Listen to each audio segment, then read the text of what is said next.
Thank you, Nadia. Good morning, everyone. Good morning. It's so nice to see all of you bright and early. As Nadia mentioned, I'm Tina Verona, Director of Media Relations at Hartford Healthcare. Thank you all for turning out this morning in the Hartford Healthcare Health and Wellness Lounge. Perfect place to be because of our topic today. But first I want to ask all of you, did you get your morning steps in here at the mall? Not yet. Not yet? Okay. You did 1 mile. Good for you. So I'm told that if you walk the entire bottom level and the entire upper level, it's 1.3 miles. So keep that in mind. So there you go. Look at that. He's walking. Come back and listen to this conversation. So good to see all of you. So we're talking all about health and wellness. Those of you who have already got your steps, we're halfway there. So we're going to be talking about healthy eating, especially now during this time of year, during the holidays, Christmas and Hanukkah, thing all coming up. And I'm so happy to be joined by Amina Weiland. She's a certified dementia practitioner and resource coordinator for Hartford Healthcare Center for Healthy Aging. Amina, so nice to see you. Good morning, everyone. Thank you. So Amina, let's start first with, I know you grew up in Hong Kong, so tell us, how do you celebrate the holidays? Oh, we celebrate many different holidays, particularly Chinese New Year and some of the major holidays as well. And Hong Kong is a fascinating, magnificent, multicultural city. I'm sure you probably learned about it. And with my background, Chinese with Islamic background, which you probably know from Amina, my first name, you probably question about that. So I'm able to enjoy multiple different kinds of food and celebration. I am living in America. I'm trying to celebrate the event as well. So now living in America, you're here in America, we celebrate many different holidays. Do you celebrate the holiday in your culture here now in America? Mostly Chinese New Year. And I love cooking. When we're talking about food, it's just a way to bring people together. So I'm trying to do my best to cook Chinese food during the holidays for my families and friends. If anyone interested, let me know. Multicultural, we like Yes. that. So you're a resource coordinator for the Center of Healthy Age, and you work with seniors often. During COVID, obviously we haven't been around families, and many seniors have been by themselves. Right. So all the more important to check in with aging parents or seniors, especially if they're living by themselves. But talk about the importance of that. Why is it so essential? Okay. So isolation and loneliness is a major concern issues in particularly people who live alone. And statistics have been shown that 28% of American seniors who are living alone. That is bringing us to 13 to 18 millions of people who live alone. Those are important for those who are able to reach out for them and to just check in to see what they may need, particularly during the holiday season. Even a phone call or calling your neighbors or sending a Christmas card or greeting card to anyone that you know of. Because things can change quickly with those living by themselves and being isolated, especially during COVID. Depression can maybe set in, it's that isolation. So I think it's all the more important to check in now during the COVID times that we're living in. Because things can change quickly, is that right? Exactly. Because if people in that moment or they're not able to identify if they are having some of the symptoms of dementia or depression, and sometimes they think that it is okay, but that is not the right things to do. We want to make sure that they're able to identify, getting some help. Socialization definitely is important to, like you're doing here, getting to know each other, finding that passion that you have.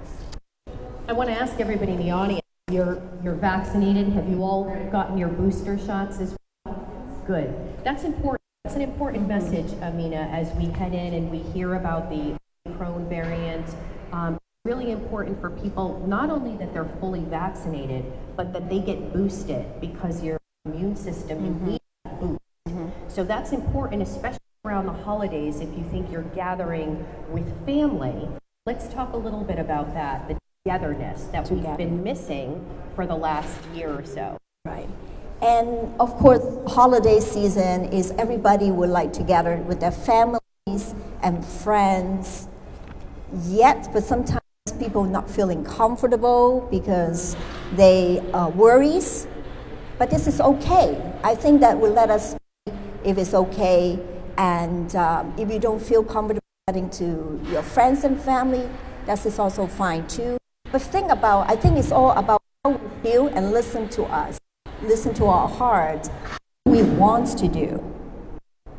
And that expectation, because we always want to be getting a perfect holiday season, as what we always have that traditional way of celebrating. But sometimes as we're moving into a different of the illnesses, pandemic, maybe things has changed. So we need to be more flexible to ourselves, letting in. Ask yourself, is this comfortable? Are you willing to do it? It's also okay to say no. Maybe find a different way to celebrate as well. Let's talk about the thought process and the mind, you know, with elderly, and of course that can change, especially during the holidays. It's a happy time, but for some it may not be a happy time. Yeah. How do you deal with that? If there's grief, if there's loss, if there's sorrow, how do you deal with that in a healthy way? Right. In fact, this is really giving me a friend of mine, actually it's my client, her name is Beverly, and a couple of years ago she came to my office. It's around Thanksgiving time, and we have a conversation, and she all suddenly feeling really sad, and I say, Beverly, tell me what's going on, why you feel so sad? And she said, my son passed away around that period of time. And she said, I don't feel like celebrating at all. I think that's okay. I say, Beverly, what would you like to do? And I think that having someone to talk to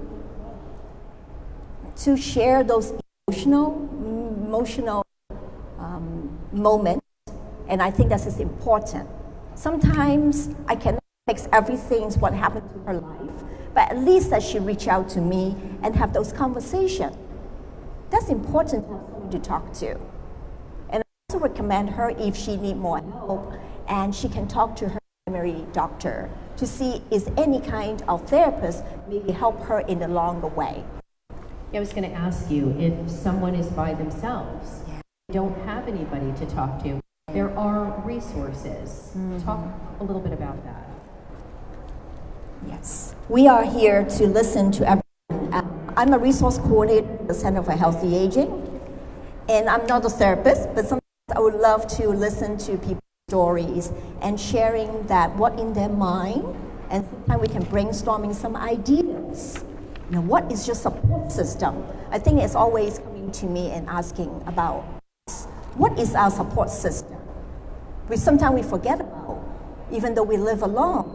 We have friends, we have neighbors, your providers. These are your people that's surrounding you that you can support and you can ask questions. You can lean on them. So who is your support system? I want to talk about physical well-being. We talked a little bit about mental and emotional well-being, which is so incredibly vital. But physical well-being is important, and I think these folks here in our audience today are really there. You know, they show up at the mall every morning, most of them, and they walk the mall, and getting those steps in and getting that cardiovascular, getting that blood flowing and that heart pumping is what you need, and that's so incredibly important. Talk about the physical importance of being healthy and ways that they can do it aside from walking in the mall, other ways. Physical healthy is also including eating healthy. This is all a big component, eating and physical. So as we're talking about holiday season, is all about a lot of the time we're talking about is food, right? How food bring people together. And sometimes that we forget about how much we eat. So maybe that is a way that we get some idea before a big meal. We'll have some snacks in before. And think about integrated exercise, going out for a walk, and definitely help to increase that active physical during the holiday season. Coming to the mall is one thing, or around your house, around your neighborhood, something small that increases that physical activity no matter where you go. I think that would be an easy way to do. Advice on types of foods that can help you sort of be healthy and give you that sort of mindset that you need to be in? I think about the recipe that there are a lot of healthy recipes available during the internet and in some credible website as well. I think that we modify some of the recipe that you usually use and be creative. I think that be creative. I think that's the most important things to make your holidays more in a healthy way. You know, the holidays can also, they are happy times, sometimes they're sad times for some people, but sometimes, you know, there's a lot of anxiety and stress that comes with holidays. It's Christmas shopping, it's what do I get, it's what do I eat, what do I do, where do I go, how do I celebrate? There's a lot of anxiety and stress that comes along with it. How do you suggest folks mitigate that stress? I think planning and also think about how much you want to do it. What's your limitation? What's your capacity? For me, I was thinking about like for this holiday season, and my husband and I were thinking about we're going to take a trip. We're not going to decorate the house because we have grown children, so they don't really need us to be in the house. You have to plan and decide what you want to do. What's in your heart? I always think that in your heart, what you want to do is the most important thing. Let's talk about, obviously, the holidays, and it's a special time of the year, but how do you suggest that folks make them even more impactful, more meaningful? Connect to people that you haven't been talking to for a long time. And I think that connectedness with individuals in your life, particularly holiday season, it's just giving you that spirit and strength and power to reach out to people and just connect with them and just say, hi, how are you doing? Tell me about it. As simple as that. I think that is the most important things, that we connect with people that we know, that we love. You know, I mean, it's like a reconnection of sorts because, you know, we're all in this together. No matter what age you are, you know, we've all been isolated, we've all been separated from family, friends, and loved ones. So I think it's almost in a way of a reconnection to those people. And that's why I asked everybody before if you've been vaccinated and if you've gotten boosted, because that's a way to reconnect with those people again, because it's been far too long. That's correct. Let's talk about the Center for Healthy Aging. You talked a little bit about it, but just so the folks in the audience and those watching on Facebook, our viewers, understand what the Center for Healthy Aging is and how it can benefit all of them. Okay. The Center for Healthy Aging is Hartford Healthcare Services. It is a free resource referral center. That means that you can come to me for any questions that you may have, and we can talk it through and brainstorming ideas. I'm a health coach as well, so I would love to talk to you more if you have planning to do in the future. And we, on our team, we also have dementia specialists and transitional care nurses. We all work very well together to help individuals, families, their questions, and any questions that you may have. We have clients come to us about housing, about transportation, about Medicare, because this is the open enrollment season until November 7th. Yeah, today. Right. And we are, many of us on the team are choices counselor. That means we're able to help you to finding a plans that you may need and in an unbiased way. We're all volunteers, choices counselor. So before, you can come into us with any question, we can meet you right here in person, coming to our offices. If you're comfortable with visiting you in home, we can do that. Or if you have a daughter or son who live far away, you want to have them to include that conversation, we can do a virtual visit as well. Telephonic, way that you are comfortable with. I mean, I want to elaborate on that a little bit more because I think that's so important. The home visits, that you actually go to their home, you can actually look at medications, expired medications, I think is also a big thing. And I know I have some expired medications that I have in my medicine closet that you just sort of keep there and you just go on and they're there and you don't realize it. Talk about the home visit and that evaluation process. I think that's really important and I think you'll find that valuable. Right. So the home visit is that we really honor that the client invite them to their home because it's really for us to have that moment to setting up that trust and foundation. And talk to the clients about the concern and also looking at the safety environment. We all love to stay home as long as possible, so the home safety is number one issue. And if someone have the medication management concern questions, that will be coming from our transitional care nurses. They are the to-go people to understand more, and they first talk to your primary care doctors or specialists to get the list that you have. And when they're doing a home visit, they will talk about the medication that you have in your house to kind of reconcile what is available, not available, and they would talk more about that during the home visit.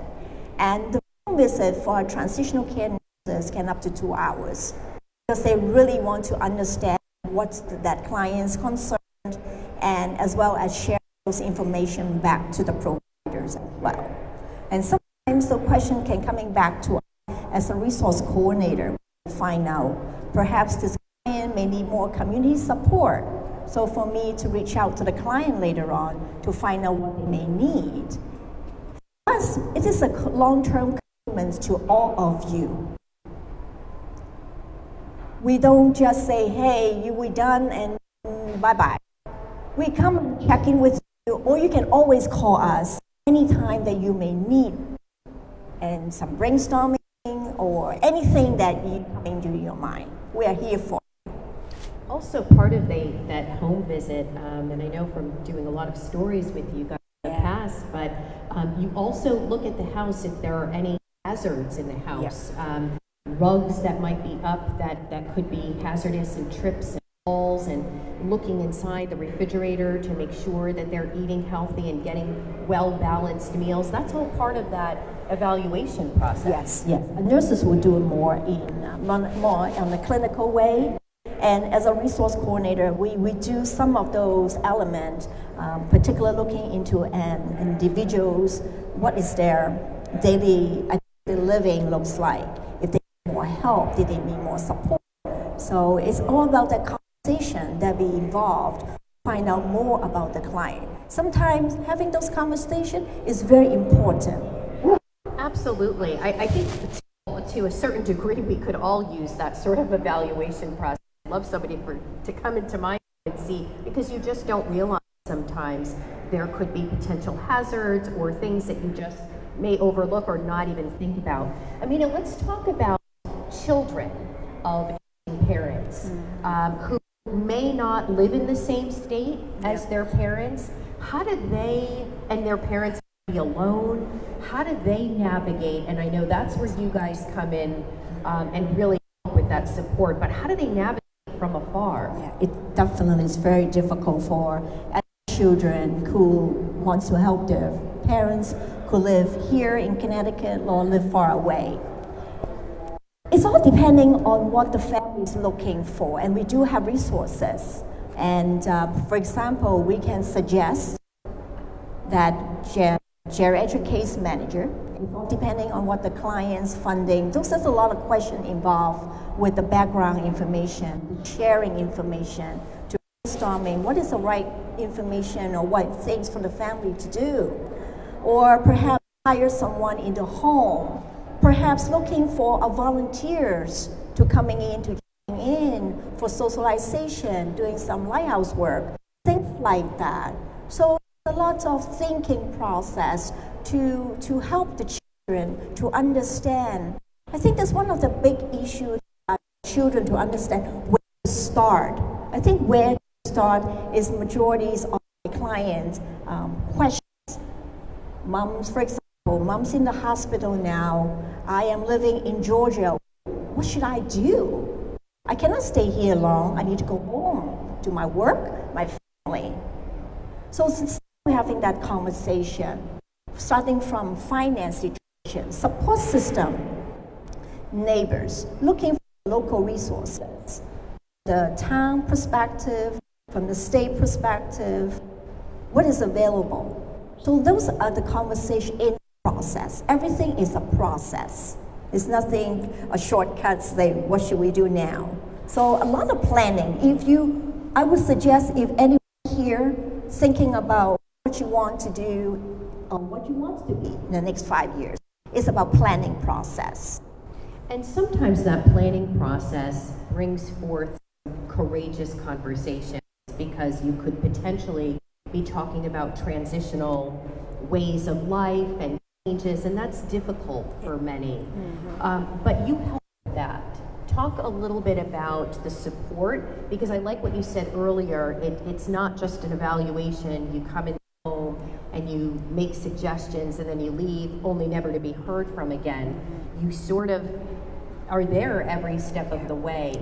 Talk a little bit about those courageous conversations, even for adult children who have aging parents, to begin those conversations. But having that support with the Center for Healthy Aging is vital.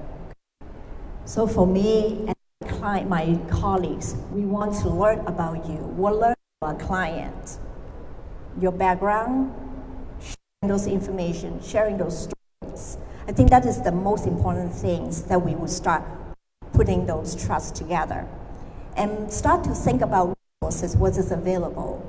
As I say that, sometimes that conversation is not only starting from here, but 2 years later, 3 years later, we have clients coming back to us saying, what is the conversation we talk about? What are we doing now? I think it's starting from the foundation of trust, learning about each other, sharing those information. And a lot of my clients turn into be my friends because it's about that trust relation building and then building on knowing the family and who is involved, giving those guidance and recommendation is something that may be more acceptable for them at that stage. So it takes time to building that relationship and giving those resources and support and recommendations. It's so important to have a resource like the Center for Healthy Aging is so important, and we want folks to take advantage of that, to know that there are resources out there, that there is help out there. So even if you do find yourself alone, that there are people out there that can help you, and it's there for you to take advantage of. It's so important. I want to open up this portion of the discussion to you out there. You've been listening so intently. I want to see if, I'm sure you have questions for Amina while she's here. We'd love to hear your thoughts. What did you think about the discussion? Anything that you have in your mind? I'd love to hear from you. Anybody have any questions? Okay. You. What's your name? Janice Hill. Hi, Janice. Hello. Good morning. What's your question? My question is, when she was talking about having someone to come in the home, because I was helping out my aunt, because my uncle had a stroke. So, and I was telling her that she needs to have someone else to come in to help her. because she like is up in age too, so it's a lot on her. So do your office or How do you navigate that? Okay, so first of all, Janice, right? yes. The first question I will ask you, does your aunt accepting help? Is she willing to accepting help? That's what I'm trying to talk to her to do. That's what I think when I was saying earlier about those courageous conversations. Yes. How do you start that? How do you initiate that process? Right. So that's the second question is, does she accepting help? And it's also looking to, we're trying to preserve individuals' integrity and identity, right? If she accepting help, that's great, right? We can figure that out in a different way. If she say, well, I don't think I need help. Questions to you say, tell me, just tell me, I want. Right. Tell me more. How can I support you? Sometimes we need from her to tell you what she needs, right? Tell me how you want to stay in this home. What is your plan? Questions to okay. You may have to go back and forth several times to get some answers. Okay, she may not tell you right now, but sometimes she say, well, Janice, maybe I need this, but maybe not now. Okay, that's great. Okay, at least you got something from her. Right. It's about giving her time to think about it. Okay. And at least initiating that process, right? Yes, starting that conversation as always, right? And you can always say, Janice, Janice, and you can ask your aunt, say, Aunt, what's her name? What's your aunt's name? Elizabeth. Elizabeth. Say, Aunt Elizabeth, I use the I messages. I'm really concerned about you. How can I help? What can I do to help you? Okay, sometimes we want her to think about that. What does she need? She may not give you the answer right away, but she may tell you later on. Okay. Okay? Thank Does that help? Yes. Thank you. Thank you, Janice. I want to get over to you. What's your name? My name is Paula. Paula. Good morning. Thank you for being here. What's your question? My question is, how does your services link with home care? Is it part of home care? Or Good question. Thank you. Okay. The Center for Healthy Aging is an individual's departments, but we work with any departments within Hartford Healthcare as well as other community partners. So when we having that conversation, as I always say, the conversation is very important. We're brainstorming ideas. And then we're starting from thinking about scenario that, for example, I'm just making a scenario here. Someone having maybe imbalance with Parkinson's or any kind of neurodegenerative illnesses, that walking balance is, as we're getting older, our sensory has changed. So that support, that's important to get ourselves more strengthening that sense of balancing and walking. And when we're talking about if this person qualifies for health services, one thing, is this person maybe benefit more from outpatients, maybe another thing. So it's during the conversation we determine what's the best for that person. Maybe getting help at home. From this point of view, maybe aunt say, I don't need any help. So what are the ways we can bring in some support to that person who living at home? Does that help? thank you. Any other questions? I know you guys have questions. You do? Yes. Hi. What's your name? Hi, Charlotte. Hi. I think what people need to know is how to start the process. Do they come to you? Who do they go to get the help and decide what help they need? Yes, come Great to question. us. Come to us, and then we'll start with that questions, And then you help we will decide. help to decide. Okay. Because there's a lot of questions involving Right. to getting even help. And then you would help them get the help from the different departments where they Right, need help. what they may need, Right. yes. I think that's important to stress is that you're not alone, that you're having to navigate a very arduous process that it could Right. be. Does that help?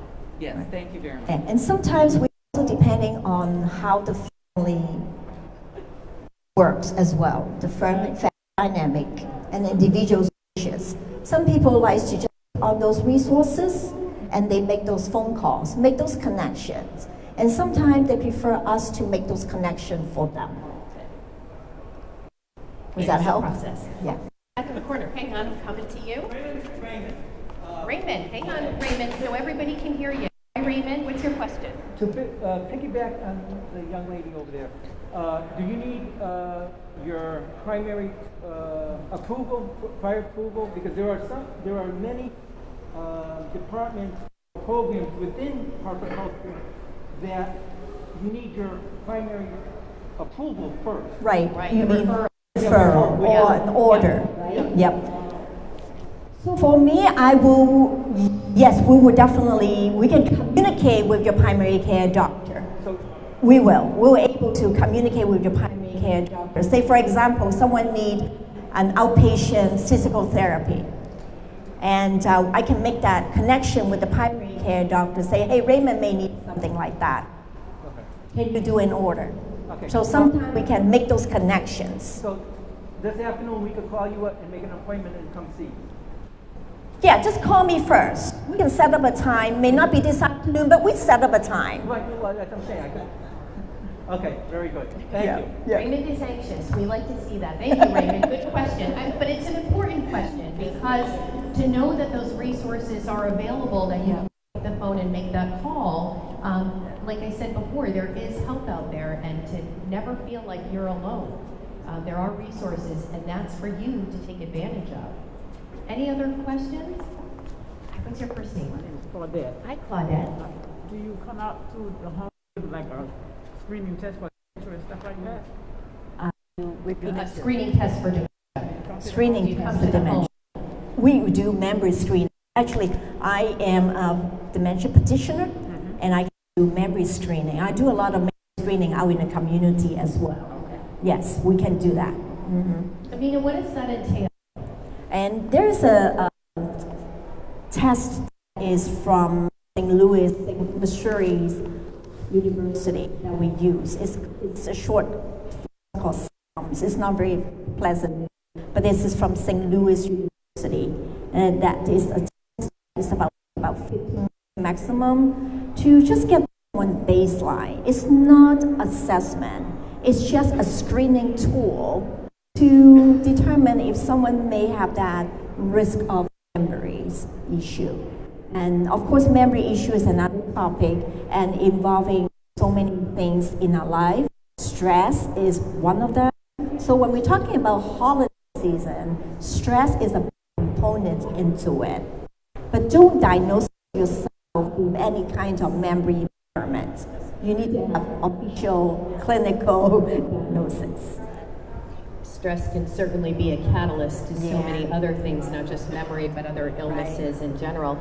Anybody else have any questions? I want to make sure that we get to everybody. Really great questions. I love the audience participation. Amina, I can't thank you enough. I hope that you all found this conversation beneficial and are able to take something away. And I think the real takeaway message here is that you're not alone. No one is ever alone, nor should you feel that way. There are resources, so please, whether you are elderly or whether you are an adult child of someone elderly, a friend, a niece like this here, there is help out there, so please take advantage of it. Thank you all for joining us this morning. Absolute pleasure. We hope you have a happy and safe holiday season. I'm Hartford Healthcare's Tina Varela. We'll see you next time, but for now, be well. Is it okay?